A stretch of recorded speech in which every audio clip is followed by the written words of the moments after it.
Oh, so I'm not gonna worry about it until I do both things, and then we'll go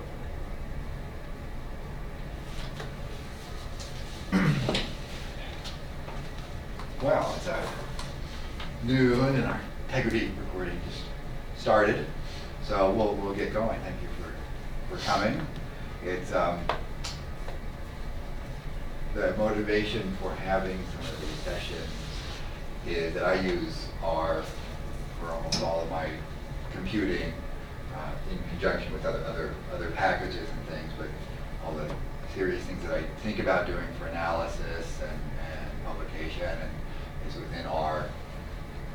It's a free tool, so for some of our courses in statistics, data science, probability, it's free and accessible on different types of computers.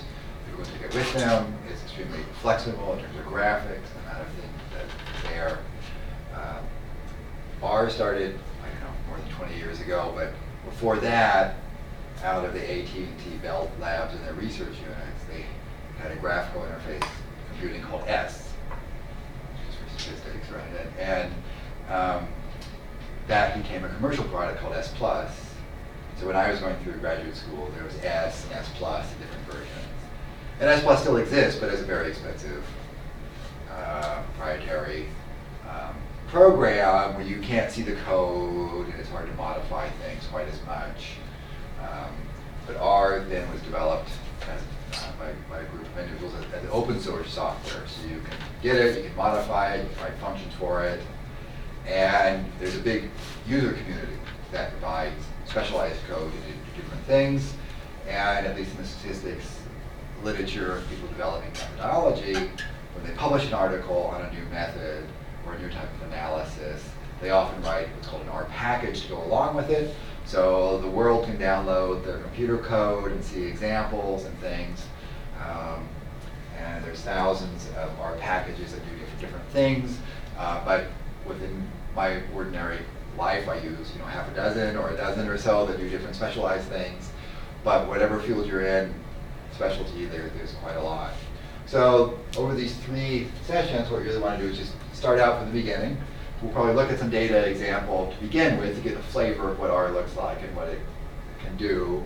Then talk about getting R and RStudio onto your computer, setting it up so that it works. A little bit on that, and then a little bit more on loading different types of data sets. Right? You're working with data in different labs, different places. You'll get things in Excel, SPSS, data, a variety of other things, and many of those can be brought into R for analysis. And that's typically how I do it. I get things in different formats. Excel's probably the most common, but other things come along. I've had projects where the people I'm working with want the data and the analysis transformed back into SPSS or Stata so they can do further work, and you can send it out there. So today's kind of about getting going, a few data examples, and then a little more details on getting the data in and out of Stata. All right.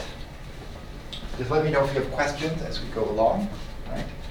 And for those that are looking at this, I'm thinking about just setting up an R users group type of arrangement with a Canvas page so we can put more and more things and resources there and people can contribute over time. So when you have installed R on your computer, there's this R icon with the circle around it. Right? And if you just click on that one, it pops up with a couple windows. Right? A console window here. I'm going to make the print a little bit larger so it's easier to see. Right? There's all this stuff about that. To get rid of all that stuff, if you type Control-L, it removes that. So Control-L clears the console. And you can't get those things back. So anything I type here will do something. If I type a value 5 and return, it returns the value 5. If I do 5 times 3, it gives me 15. You can do assignments. R is object-oriented, so if I had some value of A that I wanted to be 5 for some reason, that's a little assignment. You can either do it with that backward arrow or just an equal sign. I generally like that backward arrow thing because it's distinct from equals and some other commands and so on. But anyway, there's A. If you wanted to multiply that by 3, you would get the value. If you wanted to save the result of your computation, you can. Now B has that value there, right? And if you had a bunch of numbers, they can be arranged in vectors or matrices and other forms, square arrays of data, character data, any number of different things, and you can do different operations. I'm going to quit out of this because I like to use R within RStudio. It provides some extra flexibility, right? So I'm going to quit out of this. Quitting, Q with 2 open parentheses in there is the quit function. If you just click on the X, it'll quit. If you under File, there's an exit key. All those 3 ways get you out of it. I'm not going to save any of this work at this point, so I'm just going to say no. It usually asks you. The alternate way to get going here is this RStudio link. Right? If you click on that, it will open RStudio, and I've already clicked it, so it's going to look something like this. In RStudio, there's more windows, more things setting up there. In the console is again where the action happens, where computations take. So to get rid of that, again, I'm going to type Control-L to get that out of there.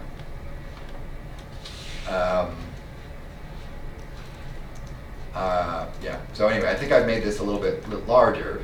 But anyway, what you see here is there's this console that has these things. Right now, this environment is empty. There'll be a history of commands right now, which is empty. And then some other things down here, listing files. Eventually, when you make plots, you'll see plots. And there's a few other things that are down there. Now, when in RStudio were installed on this, it made these icons, these desktop icons. If that doesn't work, or for some reason your computer doesn't do those, or you go to a computer that's supposed to have R or RStudio and you don't see those, you can just search for R.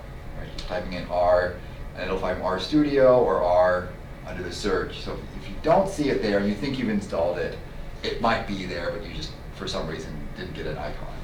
Right? Is it on is it on the school computers? It's on most of the school computers. Right? And certainly the remote desktop, I would think. I think so, as well. Right? But on these classroom computers and some of the lab places, I've seen it on a few of those. So these things go through updates of different versions, so I don't know if it's exactly the latest, but there really shouldn't be not much different unless you're doing some high performance latest thing. Right? But it comes up like that. Right? And just like, so anything you type here will create output. Now, just like any other computer program you're running that takes input or output or gets saved someplace, location is important. Or you have data, you want to get it into the computer, it has to know where to open, right? You open Word, but you want to look at a specific Word file, it has to know to look in the right directory. Where if you put this, it won't just open it automatically. Anywhere from your computer, you have to tell it. The way you tell R to look for things is set the working directory, right? There's a couple of ways to do that. Under this session, there's an option for setting the working directory. And you can choose a directory, right? So usually when you start, you want to see where is it looking and what is it doing.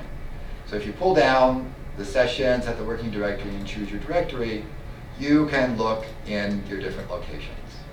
You have all your computer things over here on the left, and I've created a folder just called R location. Right? When I work in almost every directory that I have a homework or things I do R stuff in or a project, I might have turned to that, change the directory to that place that I'm working, where I have data stored separately and so on. So I've moved to that R location, and it's a little command here for setting the working directory, but you can do it again by going to session and then setting the working directory. This files over here shows you files in different directories. Right? Now it's R, whatever you see there is not necessarily the working directory. You can click through this to look for other things. So I had some things in here if I wanted to see what's in my R session 1 here. Well, here's the handouts happen to be in there. Right now this is not my working directory, but it's just the place that this files is located, right? if I'm looking at some place and I find, okay, I really want to load in some of these data files here, under this little cog over here is another way to set the working directory. Right? So if you see what you want and you want the R to look there, or save something there, you can set that as your working directory. Actually, under this session for setting the working directory, you can choose that piles location that you see there. So there's kind of a couple ways to go about it. Right? Now, it sees all these files. There's a little command, list.files, with the things that are functions or do something, do some operation, have the little parentheses on them. So list.files will list all the files that are here in this location that it's looking at. I'm going to click, I have this one file here called an RScript file. I'm going to click on that one. Right? It's a special file. I made it before. It's what's on the other handout. So if I click on this, it opens up here in R. Right? This top window up here has these R scripts. And R scripts are nice. They're a place to store commands, store comments, store output if you want, so that you can do a little more editing of things up there and have it as a record. The next time I come back, you can get that same R script file and do a bunch of the same stuff. Right? One thing that I'm going to do now is create a little data set with some commands, and this is an example of some R commands encoding for creating things.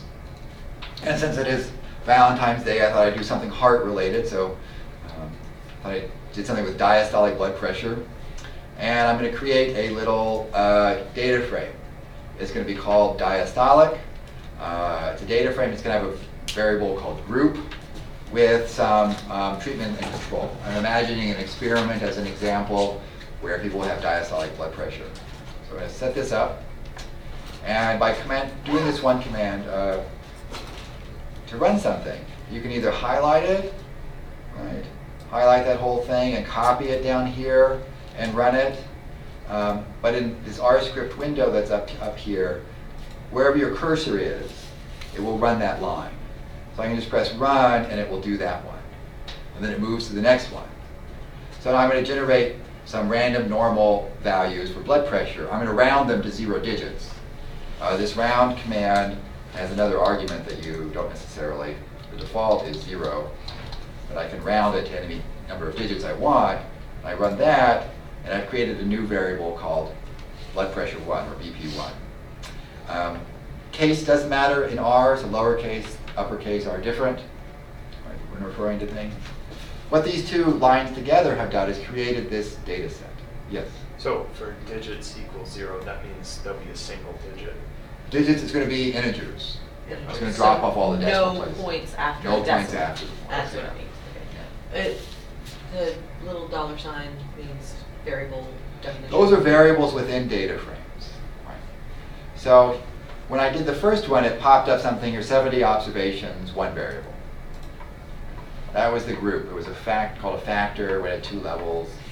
You can't see it quite all there, but and then blood pressure is the second variable.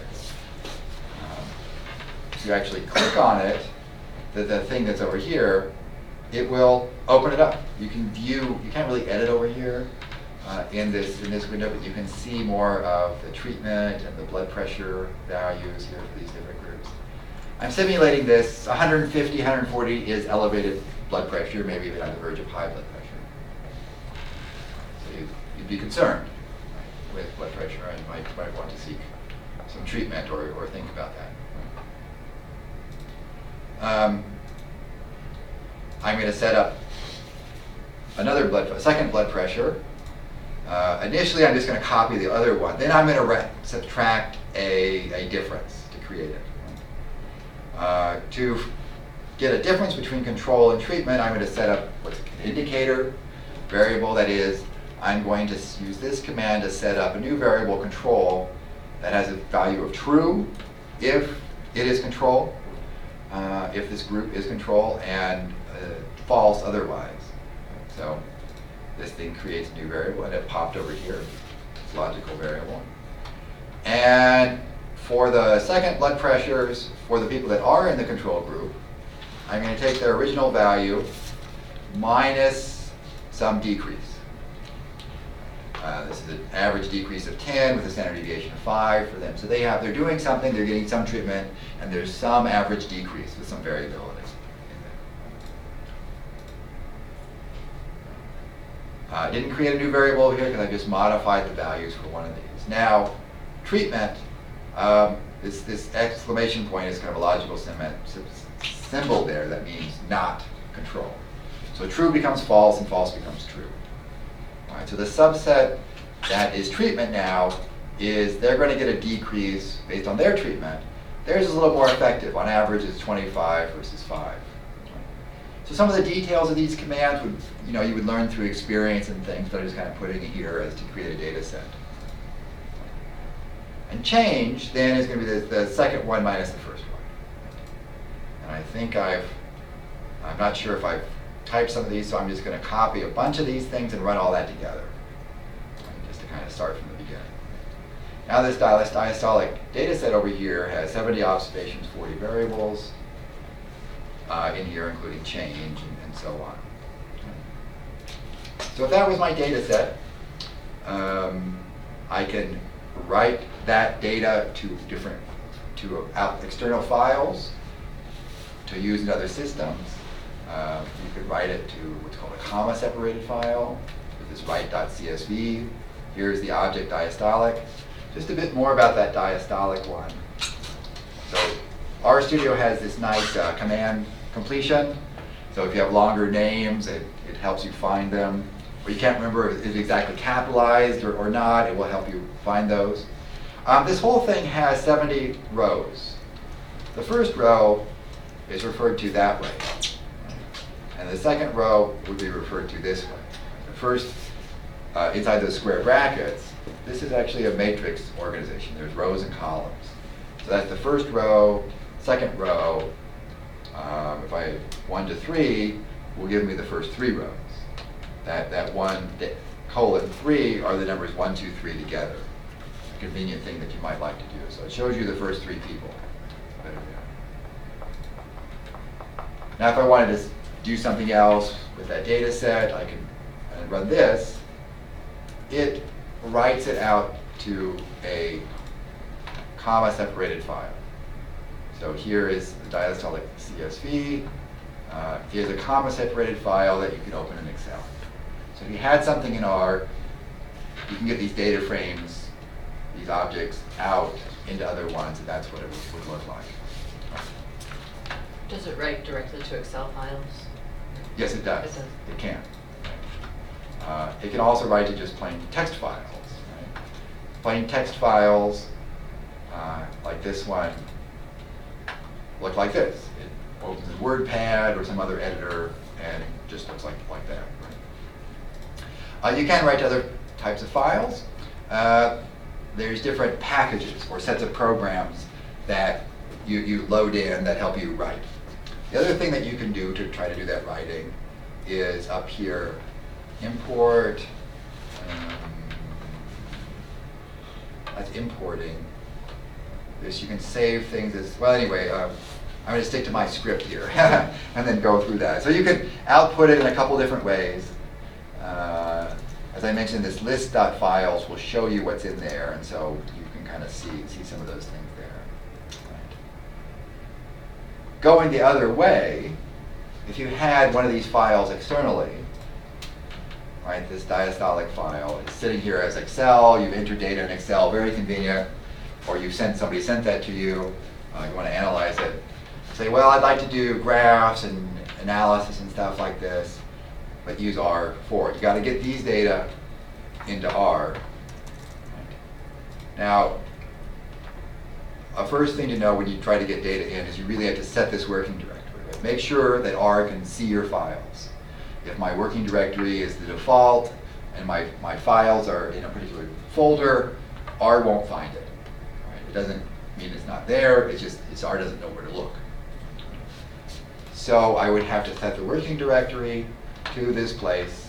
So say over here, I'm interested in this CSV file, this diastolic one. I'm seeing it here in these panes, so that's what I want. Under this cog over here, you can set that as your working directory, just to repeat this working directory business, so that it knows to look there. Or under session, there was set working directory, you could choose it and look for your directory if it's easier to find it that way. But once what it knows, to read it in, there's a function read.csv, you put the name in quotes. This particular one, the variable names are at the top. And so having a header means that it reads it in. If you type that, you can read that in. And so the original one was diastolic. I read it in and give it a new name, dia.csv, just to emphasize that it's there. Now it looks like it's added one variable. So what is it added?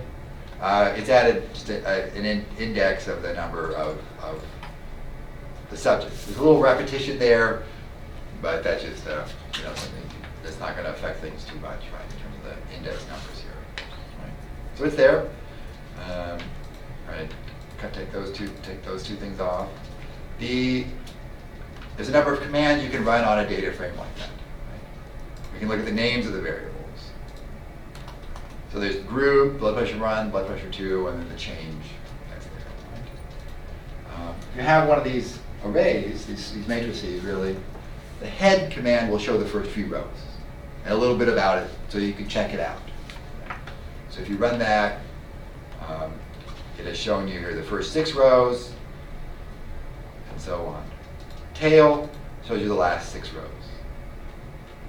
I think it's often good to look at the front and the beginning and the end, because many times in data sets people skip lines or have a couple lines of names at the top, or they might put totals at the bottom, or sometimes in Excel, you get an extra row and it reads it in even though it should be empty. So it's good to look at those. Right? You can look at the dimensions of that object. There's 70 rows, 5 columns, 70 observations, 5 variables, that's what that means. And you can summarize information about the numerical values, right? So summary is a particular command. The DIA CSV is my diastolic version that I read in from the CSV file. The $ means use that variable change. Right? So if I summarize it, change, right? Minimum 37-point decrease. The first quartile was about 25-point decrease. The median decrease was 14.5. The average decrease was 17 in third quartile, and then somebody actually increased a little bit. The summary doesn't include standard deviation for some reason. If I had to write that function over, I would probably put standard deviation out there, but the standard deviation is 9.9 on those. We can look at that. We can make a histogram. That's saying it's too big because I've adjusted this. Let me push this over here a little bit. These windows are flexible and adjustable. Now if I do the histogram, I'm going to make, I'll just run that one and then we'll do one more. This was, what did I understand? That's run, that one's run. Okay, a little compromise here. This one's run. Oops. Let's see what's going on. We're going to, this first one, run. Oh, it's moving down. I want to go back up here to this command. I was just clicking run, so it kept kind of trying to go through my command. So I want to do this. I want to get, okay, let me make this window big. I think these windows can be toggled. This shows the objects, this shows the plots. There's my files, here's my plots. I'm going to make this one big so that it works. Right? And there's a histogram of the changes. Most of them are negative. Most people are taking their medication and are going down.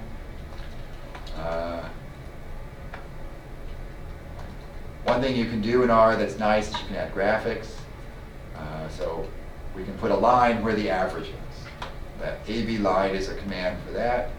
And so here's that vertical line there is the average for all 70 patients in the data set for their change. These R commands have options. For this one, AB line is a vertical line. That's what that V means. I'm going to put it at the mean of the change. I'm going to make it red, and I'm going to make the line width 2, so a little bit thicker. A different plot you could look at, it's called a box plot, we use for describing data. On this axis is, I've made it horizontal, so here horizontal is an option I've given to it. I've also given it a particular label down here on the bottom. And I get my box plot. Right? The median's there, the range -37 up to 1 is displayed. So you can do a number of graphics. To do a little bit more, I'm going to do a thing here called attaching that data set. Instead of doing the little dollar sign thing, I want R to be smart and find the variables. It's called attaching that object. Right? So under my environment, you can attach the CSV, you can attach diastolic. I'm just attach this version of it.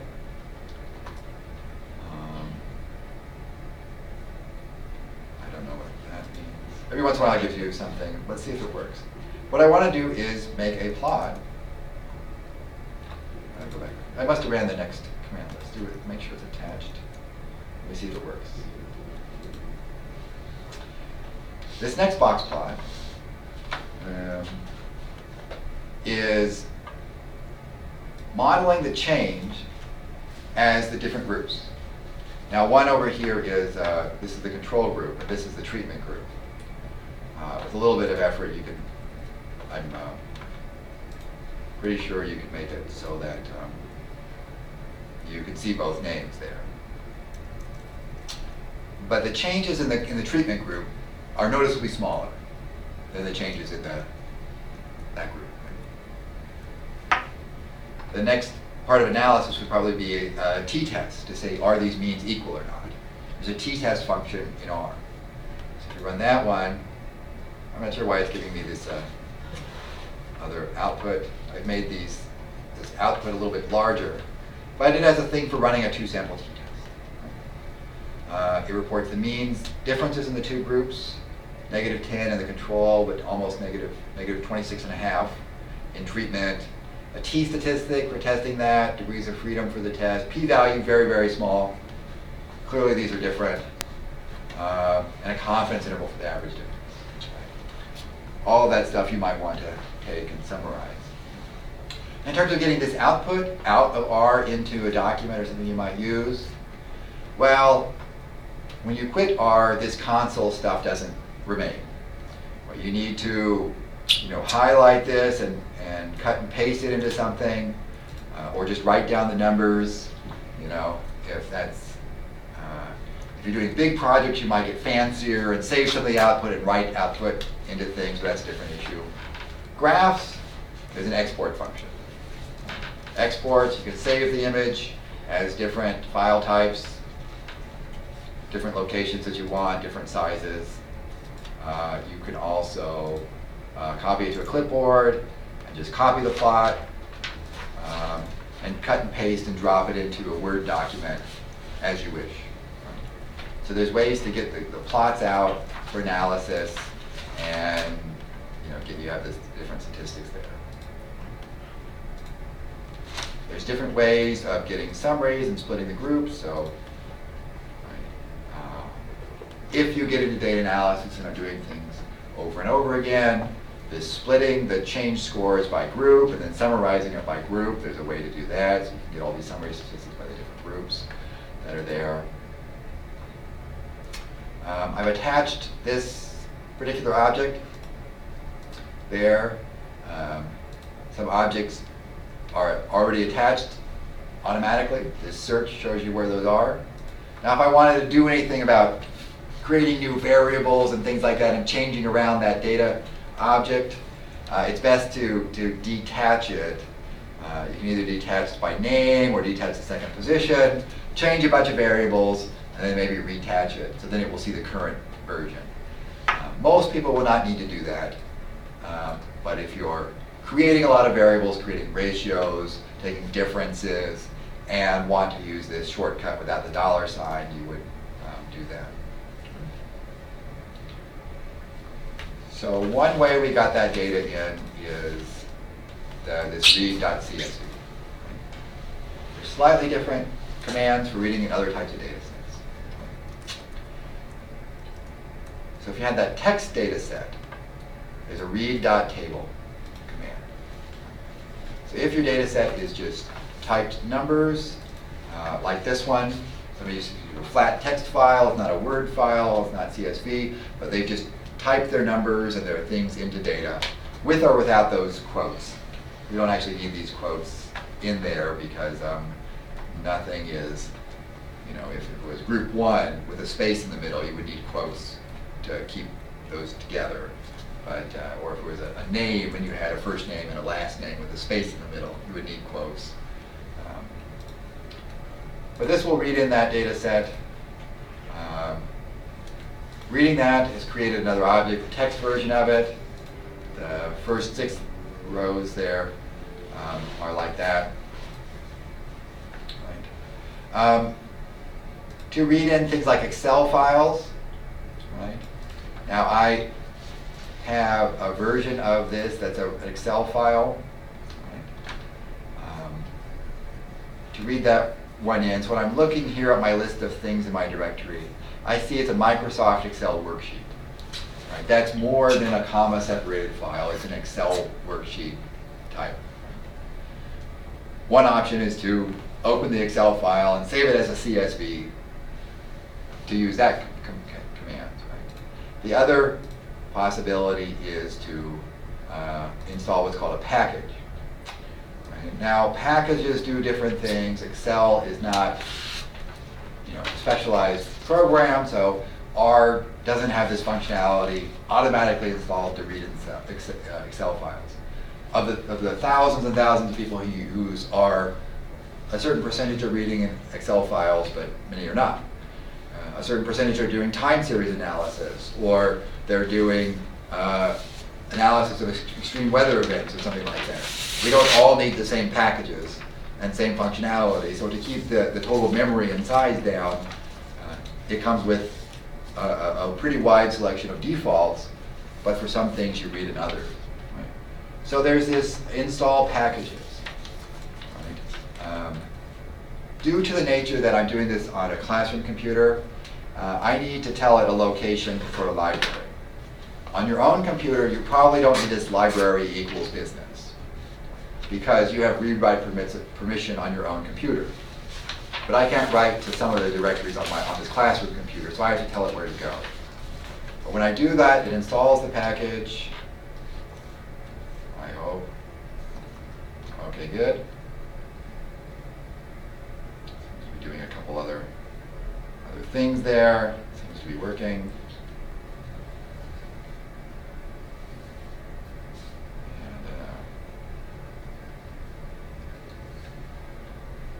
Okay, looks like it worked. So you've downloaded that, and then tell R to use it. It's this library command.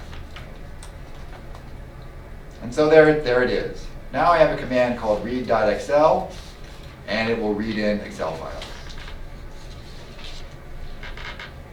And so it's read it in. Yeah? So if we do this download once, we can use those commands any other time we use RStudio? Yeah, so if you install the package once, it's there. Each time you come back to use it, each new session, you might have to type that library thing to make sure that it uses that particular one. But if I just open RStudio for something else on whatever this is, I can just reference the library. Yeah. The library would be in some central location. And so if you don't use this library business, but just do the install the read Excel and then library Excel without that library location, it goes in a default spot, and you type library and it starts up that package. So this got in the Excel file. Right? The header looks the same. Right? Numbers there. It actually is given a little bit more detail, double precision numbers, character numbers there. Other things, there's a foreign package for reading in other different things. They can do Stata, SPSS.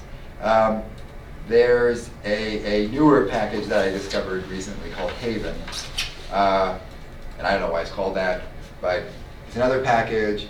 It can do recent versions of Stata. Right? And it can read in SPSS. files. So if you get files in another thing and want to get them into R, right, there are some ways to do that. Now this has been the kind of command line version. It's worthwhile seeing that, I suppose, but there's a little more convenient that many people would use. This is an import data set command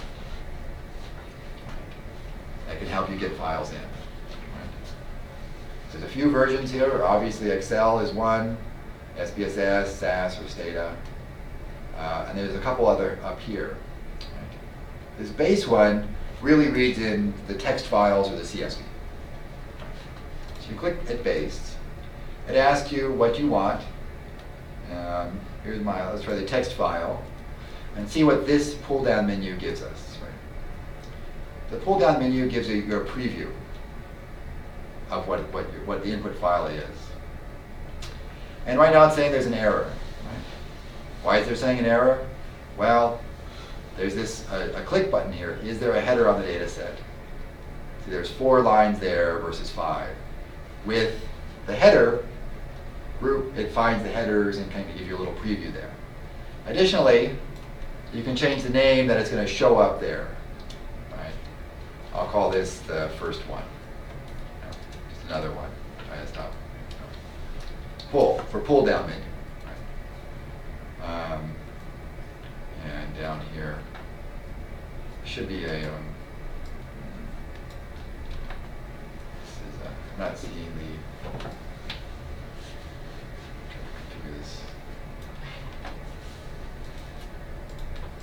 There's a button down there to push that I can't see it for some reason. I get out of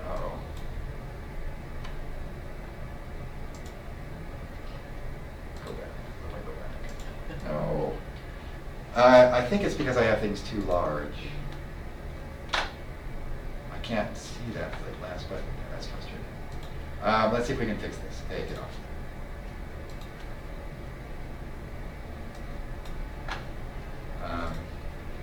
I'm going to, this one, there's a way to view, darn it, session, tools, global options. No, that's, I'm going to quit out of I think I'm going to have to quit out of all this because it's, I can't see anything. I'm not going to save anything because I've been doing it before. Right. I'm just going to go back to this R script that I was doing. And actually, if you have that R script and then if you just open it with RStudio, it will pop back, start the program, and start again. Okay, so I want this to be smaller, and I don't remember how to do that. I'll edit. You can't just view zoom out. That won't do it. Oh, yeah, that's what I was trying to do. Zoom out, yeah. I was looking for a word. That's what it is. Right? So my data sets aren't there. I'm in the same working directory, so that's fine. So let's try to get one of these data sets in again. Let's go back to these pull-down menus. The base one is good for a text or a CSV. Let's, with this a little bit smaller screen, let's try one of those again. So file, import data set, this base one. There's this text file. Open that. Yes, I need a header. Now that looks right. And there's that import. That's what I was looking for before.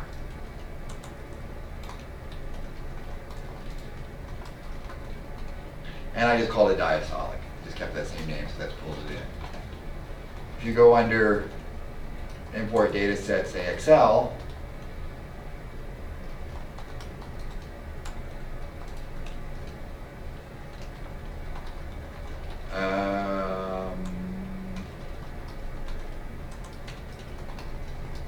just trying to get this, stop. That's one issue with doing this on the classroom computer, that it's a, so let me try this into the R script. We don't want to get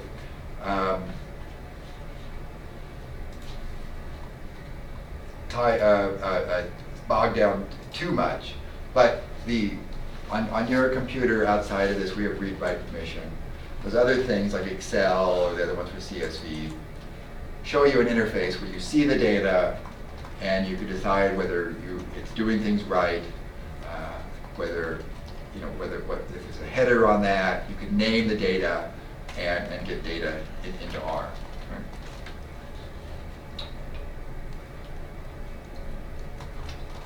So let's talk about one. I wanted to read that Excel one. I had one. Right. So let's go back to the beginning. I don't want to say that. Let's talk about the part about just getting R and RStudio right from the beginning. Right? So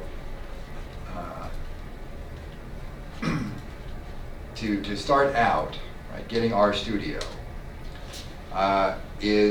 there's this company RStudio. So if you just search for RStudio, right, so just under Google or whatever browser you want, and you put in RStudio, it will go to that. You'll find that company there, and then you can download RStudio. You click on that. There's a number of versions. Most people, I think, would use the RStudio desktop. Right? And there's a Windows version, a Mac, and other Linux versions. So if you click on one of these links, it's going to download a file for you. About 85, 86 megabytes. And when that's done, you click on that file. And it opens the executable. Do you want to modify this computer? Yes. And then it goes through a setup process. And mostly you can just click through and take the defaults. At some point, if it asks you if you want a desktop icon, if you want a desktop icon, you can keep it there. I'm not going to do it again because it's already on the computer. Now, if I downloaded it and then quit out of this thing, out of the browser, I wouldn't see it anymore. Where did my program go? Right? The way the computers work is when they are downloading things, they put them in a downloads folder. So if you don't immediately see that executable, or your computer, you didn't notice it would pop up, you click away, you're doing other things while that's happening, go to where you have a downloads. Right? And under there is that executable file. Right? So if you double click on it from here, that will open up the installer program. Right? So once you do that, you should have this RStudio icon on there. To get R, there's a place called CRAN, Comprehensive R Archive Network. And right at the top is download for Linux, Mac, or Windows. Windows, in my experience, work quite well. You click on Windows, just the base ordinary one is fine for everything I've ever done. And then here is this Windows. And again, it's going to download. You click on that, it downloads something about 80 megabytes on there. So it's going to be another executable file. Once that's downloaded, you click on it, it walks you through some steps of installing R, and then R is established. Right? Again, if you click out of this before and don't see it, it would be in your downloads folder. So in the downloads folder here that I had, it's R Windows is here, and I might even be getting a third version is on the way. Right? But so if you double click on that, it opens. I can run this one to begin with. It asks you if you want to modify. A little slow because I'm English. License, and then click through a few things. Taking the standard ones is I've always found to be fine. Right? I'm going to exit setup because I already have it there.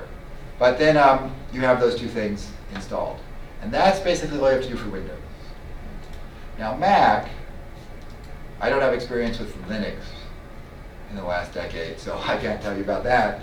The Mac here, so this was the same beginning page, just clicking on for Mac OS 10. There's one version here. It looks like it's for fairly recent versions of OS 10. Down below, they have some other versions for some OS 10s that are a little bit older. So if you're running a Mac that's 3, 4, 6 years old or something, you might check to see if it applies to yours. All right. And again, you click on this and it downloads about 80 megabyte thing. So that's about 74 megabytes. So that's going to download. When you have that, you click on that and it works you through some steps. Now, some of the OS 10 computers don't have a certain graphics tool installed, just Xquartz. Right? If you go to this Xquartz page, there's an X11 viewer. The X in that X11 doesn't have anything to do with OS 10. Right? It's different X's. You know, one's a 10, one's an X. But it's a graphic interface that's useful here. So if you click on that, that will download. And you'd have those two things to install. My recommendation is try it just with one of those and see if your computer can handle it. Maybe it has the graphics windows and you don't have to do this extra one. Just do the R. If it gives you an error saying we don't have X11, we don't have, what was the other, TCL, TK, you don't have that, you might need that Quartz. There's some other links to tools here that if it asks for something else, maybe you need to get one of those. So what's your experience? Ian, you had to do something else to get it to work? Oh, yeah. I think, well, it wanted me to download a few other things, but I think I just needed Xquartz at the end. Yeah, to make it work. So. But I kind of followed one of the little things in here. And yeah, there's one thing for to download compile packages and do a little bit more development work. Yeah, it wants another editor or something like that to do that. So if you're not going to do that, try to do it with a smaller version. Right? But that's just if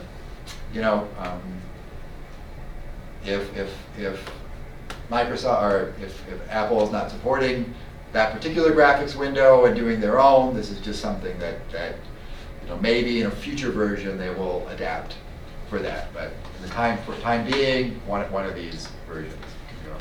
But that's about it. Once you go through those two things, you get the there. So it doesn't have to take too long. And it's free. You can do it on multiple computers, as many as you want. Right. So we were looking at a few analysis, and I wanted to look at one more example. So here's a particular version of this data set. Right? And you'll notice that there's some difference here. That this value is missing. I've highlighted it in yellow, right? I just deleted it. So say that person didn't come back for medical treatment, right? They don't have a second reading. Maybe they did come back, but it was just a failed reading for whatever reason, This column change that I put in there is computed within Excel. D2 minus C2 is that difference. And so on. Right, 150 minus 131, or 131 minus 150 for the change, because we're lowering blood pressure, is negative. That's one thing that's happened to this data set. And so let's read that into R and see what we get. So I'm going to open that R session with RStudio. Just takes a minute.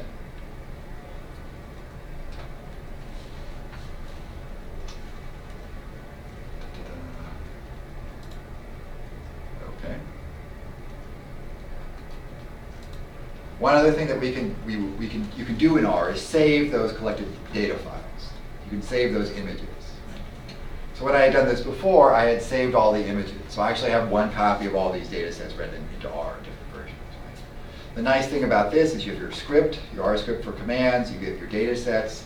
The next time you start it up, you originate it from one of those commands or within R, load those two. And then you're back with your data sets and your commands and can start, continue working. Did this go? Okay. That's pretty much here, but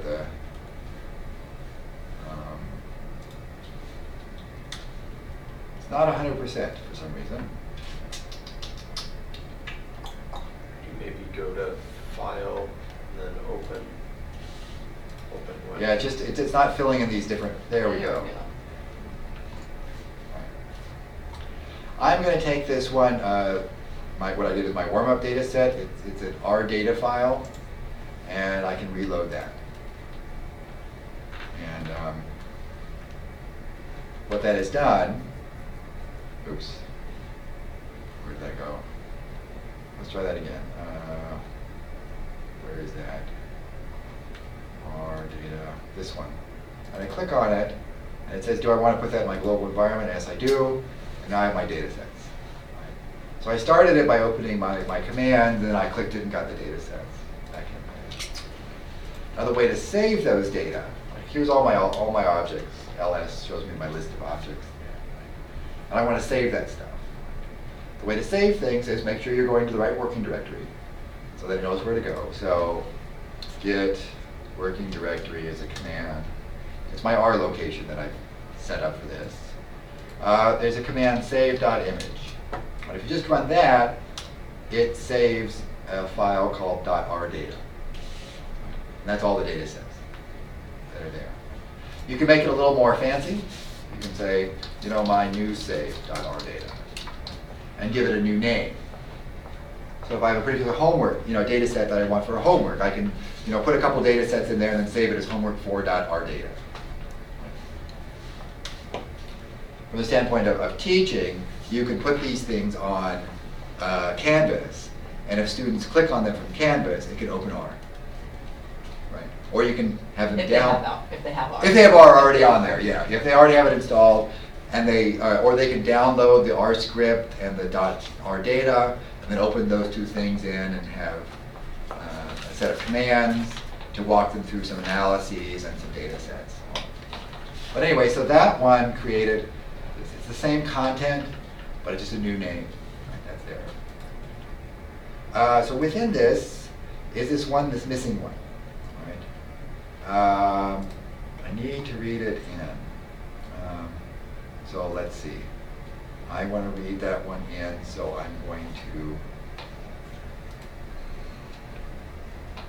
make sure that this library, this readxl library is running. I'm going to type this thing, library, activate those commands so they're at my disposal. Okay? Then I'm going to read in not the diastolic one, but I'm going to go down here to where this one that I call the missing one.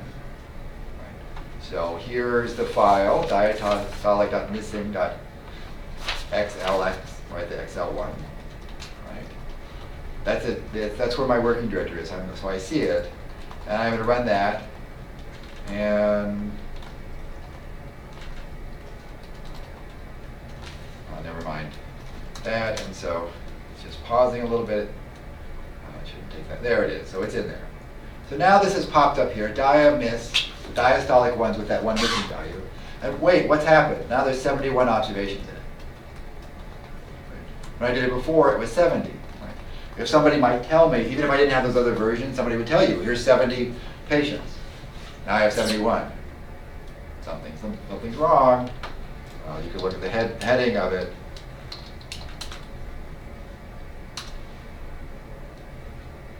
Maybe the network is backing up or something. Or the tail of the missing one, tail diagnose. Within RStudio, you can also have arrow keys to go up and down through commands. So if you mistype something, you can just go up and it repeats, and you can go back and forth and edit within there. Oh, there's an extra row at the bottom. Right. The thing that I did that I didn't show you, right, is I went in here and just typed space. Right, and it creates an extra row. It reads it in and thinks it's blank. Right? You would only have to do that on one row, one entry here, and then it would read in a whole row of blanks. Right? So looking at the top and the bottom whenever you're reading something is usually good to catch those things. Other people will put totals or averages or something down here. To get rid of that, you can take out the last row. Right? So this thing had 71 rows. The last one, number 71 here, is the one you don't want. You can do that and take it out. Right? It's reassigning that matrix without the 71st row, which is the missing one, back over here, and that would get rid of it. This one, if I click on this little arrow, will show me what these handles are. It called it just X1 for the ID. I didn't have anything there. I don't really like that name. I'm going to change that name. Right? I'm going to change it to ID. And so it's changed it to ID. Right? So now the tail of that includes ID as a name. Another way to get rid of that one is, is NA, ask the question, is it missing? If it's true, then I get rid of it. Or that if it's missing, then it's true. But if I want to keep the ones that aren't missing, you put this not there so you can do different operations. The second version of this of these sessions would do a little bit more with manipulation like that, maybe a little bit looping, how to change variables, things like that. So if you do that, it now is down to 70 observations. It's canceled out that last one. So let's look at some of the mean change.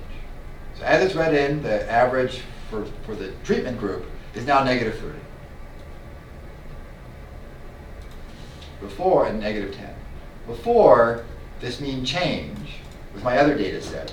Right? Dia, NIS, not just the Dia one. Change in the treatment group, right, was negative 26. So somehow my mean is different now. Right? If I do my t-test, but it's not so drastically different, right? 26 versus 30. It wouldn't seem kind of, just doing that summary, you wouldn't see same out of bounds. You might be happier. Oh, it looks like my treatment is doing a lot better than my control, and it looks a little bit bigger, so you would kind of be happy about that. The t-test, again, looks very significant. The means, the confidence intervals, maybe nothing really extreme, right? But is everything okay, really? One thing you can do once you read data into R is check it in a bunch of different ways and look at different summaries, right? So a summary of treatment, anything unusual? A change of 148 points in diastolic blood pressure? That's extraordinary, right? A standard deviation of 22 in the treatment group.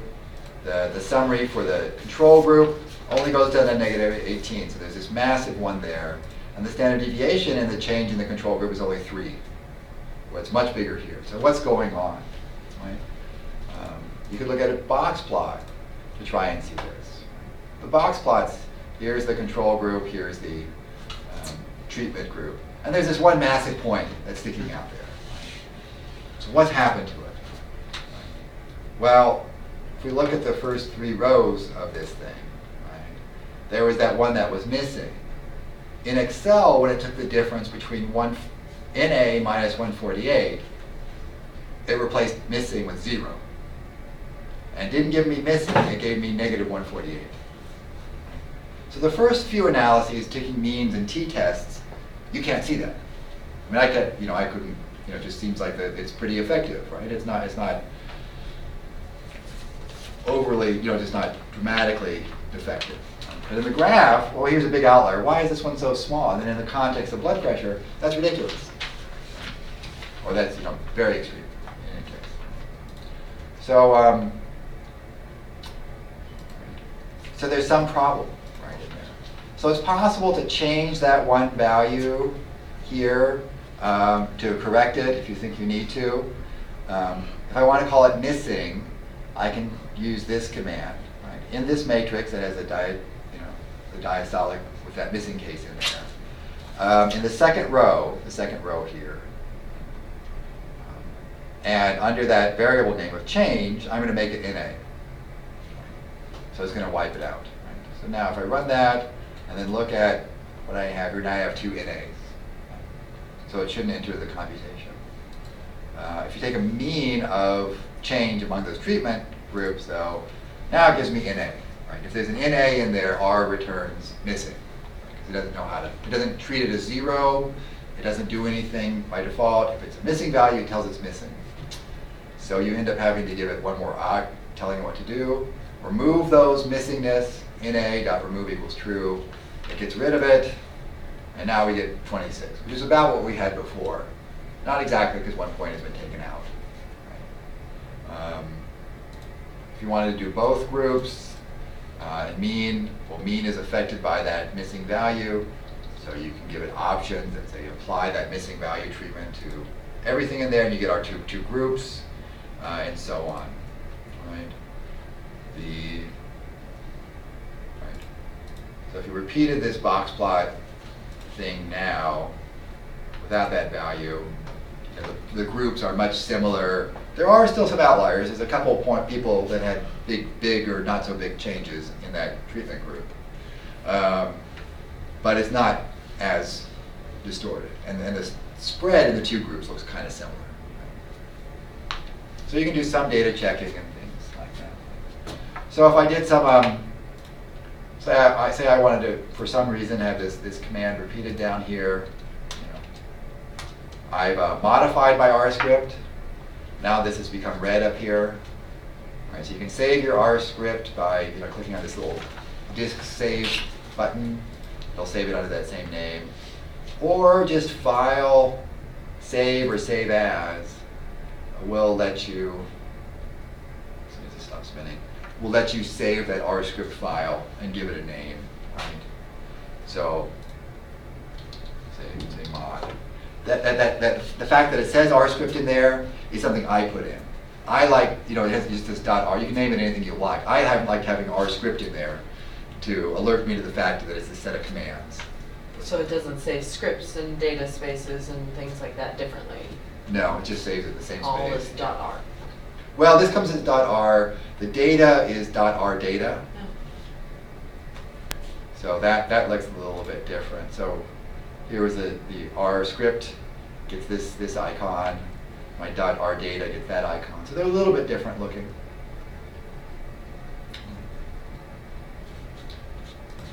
So if I do this modified one, it will save a new file there. You can reuse the names, but you can also do that.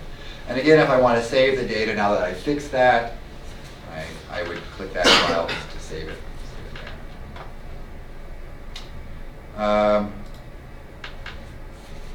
You could experiment, so it would be nice to be able to see these names on here a little bit better.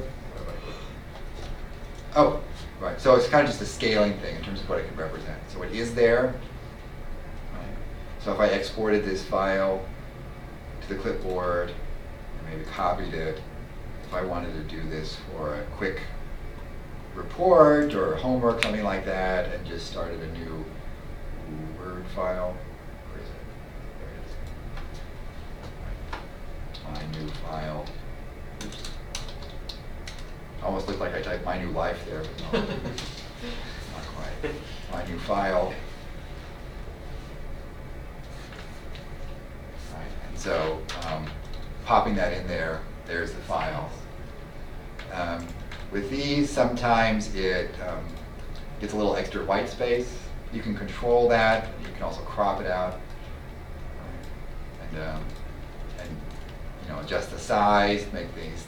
If it's important to you, to make it bigger, so it's easier to see. So you can adjust space and move it around, things like that. Did it chop off treatment? It does seem to have chopped off treatment. So let's see if we can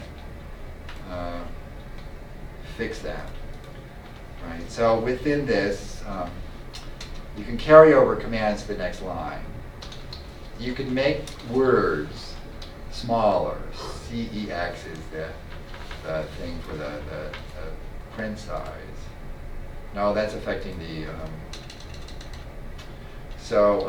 Maybe it's names, and we can give it treatment and control. Does that work? Or did I do it backwards? Control was, yeah. Yeah, control, yeah. Is on that, right? There we go. So you can make that will show up better. And there's many graphical parameters, so you probably can set that to a smaller print size. There's a way to tilt things, and that's just something that I happen to know, right? To tilt these the other way. So treatment and control might spell out if you do it that way.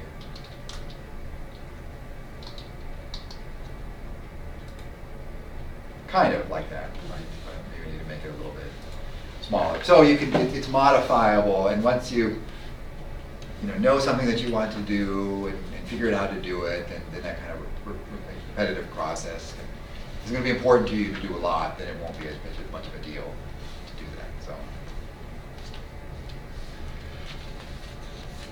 but anyway, so that's kind of an introduction, right? So it's not that much work to get the programs. A few steps more possibly in Mac to click through. And once you get it, and if you have data in a different program, there's a few ways to load it in. The easiest way for many things is in this import data set that will kind of walk you through a few things. You can enter data directly into it and so on. But anyway, let's do that. The next time we'll do a little bit more with things with data manipulation, right? A little bit more fitting some statistical functions, right? And then maybe a little bit more about some packages and things like that. Good. Well, thank you for coming. Thank you. Yeah.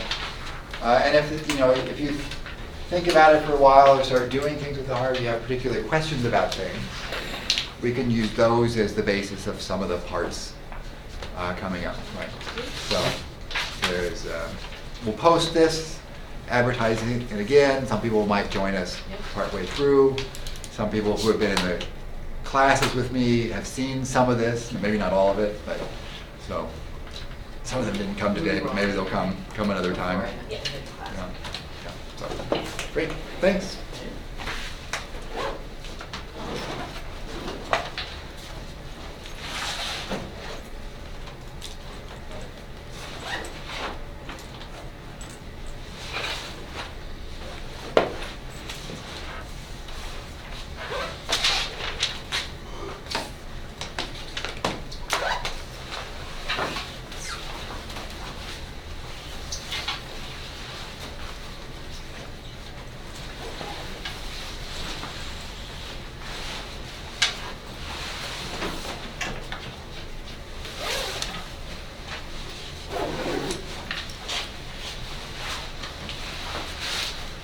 Thank you. Do that.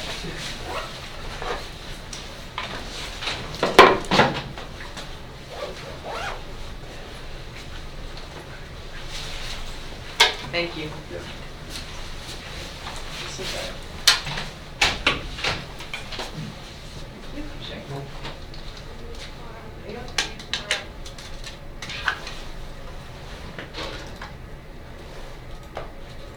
I have a. Oh, I feel like So did that add a little bit?